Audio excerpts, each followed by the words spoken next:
ସାଙ୍ଗମାନେ ଚଲନ୍ତୁ ଚିଙ୍ଗୁଡ଼ି ତରକାରୀ କରିବା। ଚିଙ୍ଗୁଡ଼ି ତରକାରୀ ଭଲ ଲାଗିଲେ ଲାଇକ୍ ସେୟାର ସବସ୍କ୍ରାଇବ୍ କରିଦେବେ।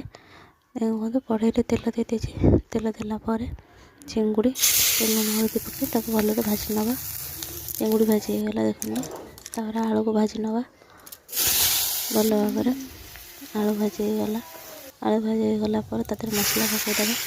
ମସଲା ପକାଇ ସାରିଲା ପରେ ତେଲ ପର୍ଯ୍ୟନ୍ତ କଷିବା। କଷିଗଲା ଲଙ୍କାଗୁଣ୍ଡ, ଧନିଆ ଗୁଣ୍ଡ, ଜିରା ଗୁଣ୍ଡ ଭଲ ଭାବରେ ପକାଇ ତାକୁ କଷିବା। ମସଲା ଟିକେ ପକାଇ ଦେଇଛି ଦେଖନ୍ତୁ। ଭଲରେ କଷିଗଲା। ଲୁଣ ହଳଦୀ ପକାଇଦେବା। ଲୁଣ ହଳଦୀ ହେଇଗଲା ପରେ ମସଲା ତେଲ ପର୍ଯ୍ୟନ୍ତ କଷିବା। ଆଳୁ ପକାଇଦେବା। ଆଳୁ ଭାଜି ହେଇଗଲା। ତରକାରୀ ହେଇଗଲା। ପରିମାଣ ମୁତାବକ ପାଣି ଦେଇଦେବା।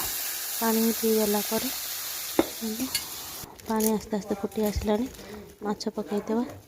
ମାଛ ପକାଇ ତାକୁ ତରକାରୀ ରେଡ଼ି।